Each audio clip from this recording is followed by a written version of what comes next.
তাদের বাধা বিপদ পদে পদে আসে কেন? কেন তাদের সত্য রক্ষা হয় না?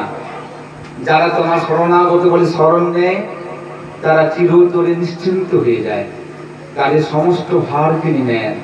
এ কথা শাস্ত্র বলেছেন। তবে কেন এই পার্থক্য, কেন এত বাধা বিপত্তি? দয়াল ঠাকুর তার উত্তরে বললেন, দেখ রে, এক ব্যক্তি ভগবানের নাম গ্রহণ করলে সে ধর্মপথে চলতে লাগলো, তখন তার পাপ পালিয়ে যায়। আর পাপ যাওয়ার সময় রোগ শোক দুঃখ প্রভৃতি পাপের ফল দিয়ে যায়। লোকে মনে করে ভগবত আশ্রয় করে সে দুঃখ পাচ্ছে, কিন্তু মূর্খ তা নয়।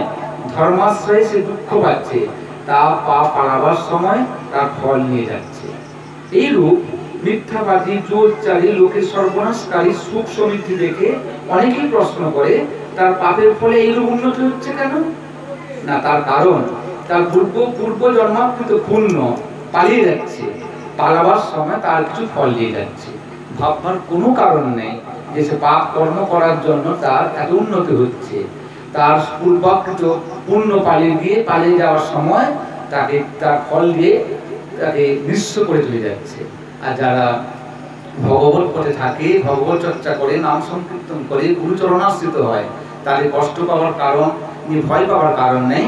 কারণটা পূর্বকৃত যে পাপ তারা পালিয়ে যাচ্ছে, যাওয়ার আগে তার ফল দিয়ে যাচ্ছে, এরপরেই তাদের সুখ অনিবার্য। এবার প্রশ্ন করেছিলেন, গুরুই যখন ভবের কান্ডারি, গুরুই যখন পরম গতি, তখন স্বামী স্ত্রীলোকের পরম গতি কিরূপে সম্ভব? তবে স্ত্রীলোকের পরম গুরু না স্বামী? উত্তরে ঠাকুর বলেন, নারী প্রতির পরমাত্মা। গুরু তার সাধন ভজনের পথ প্রদর্শক। যদি কোনো নারী কোনো সাধন ভজন না করে মাত্র, মানে যদি কোনো নারী কোনো সাধন ভজন না করে মাত্র স্বামীকে সেবা করে, তার দ্বারাও তার পরম গতি লাভ করতে সমর্থ করেন।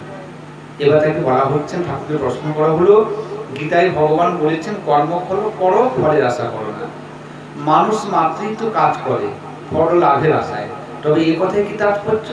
ঠাকুর বললেন, সাধারণ মানুষ কর্ম করে ফলের আশায়, কিন্তু যারা ভগবানকে চায় তাদের তিনি নিষ্কাম কর্ম করতে বলেছেন। তারা ভগবানের প্রীতির জন্য কর্ম করেন, সেটাই নিষ্কাম কর্ম। অর্থাৎ সেটাই কর্ম যে কর্ম ভগবানের প্রীতির জন্য হয়ে থাকে।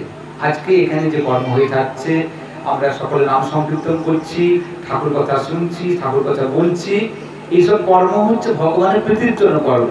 এইসব কর্ম নিষ্কাম কর্ম। আমাদের মৃত্যুর পরে এইসব কর্ম আমাদের সাথে দিয়ে থাকবে।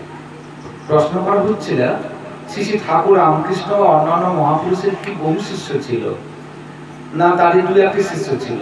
অধিক শিষ্য করা কি শাস্ত্রসম্মত?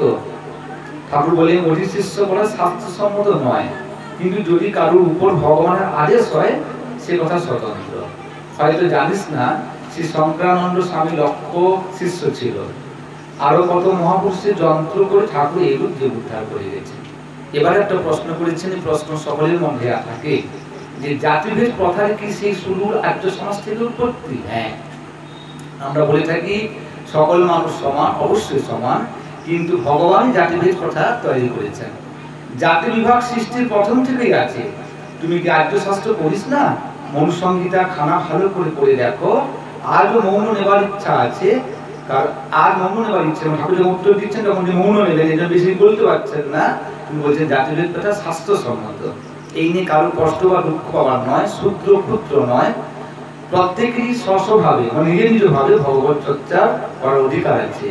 যে জাতির অধিকার হোক না কেন, তবে জাতিভেদ কথা নাই, এ কথা ভুল, কারণ শাস্ত্রেই জাতিভেদ কথা বলা হয়ে আছে।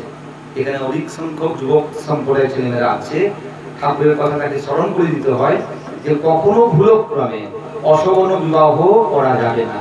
ঠাকুর বললেন, অসবর্ণ বিবাহকারী নিম্ন সপ্তকুল ঊর্ধ্ব সপ্তকুলকে বিধ্বংস প্রাপ্ত করেন। যে অসবর্ণ বিবাহ করে তার উত্তর পূর্ব পুরুষ, নিম্ন পুরুষ বিধ্বংস প্রাপ্ত হয়। কখনো অসবর্ণ বিবাহ করতে নেই, স্বজাতিতে বিবাহ করতে হয়। যদি কারোর অসবর্ণ বিবাহ করার ইচ্ছা থাকে বা সেরকম কোনো ব্যবস্থা থাকে, ভালোবাসা হয়ে থাকে, তো এখনই এই মুহূর্তে ত্যাগ করা উচিত। কারণ যে জিনিস আমাদের বিপদ আনতে পারে, আমাদের পূর্বপুরুষকে ও কষ্ট দিতে পারে, তা কখনো ভালোবাসা হতে পারে না, তা কখনো সুখকর হতে পারে না। আমাদের সম্প্রদায় থেকে শুরু করি সকল সম্প্রদায়, সকল সাধুরা অসবর্ণ বিবাহকে রুদ্রচারণ করে গেছেন, নিষিদ্ধ করে গেছেন। কোনোভাবে কোনো প্রকারে ব্রাহ্মণ কিংবা অব্রাহ্মণের বিবাহ সম্ভব নয় বা করা যাবে না। জয় গুরু, জয় সীতারাম। এখন আমরা শ্রী নামে অংশগ্রহণ করি।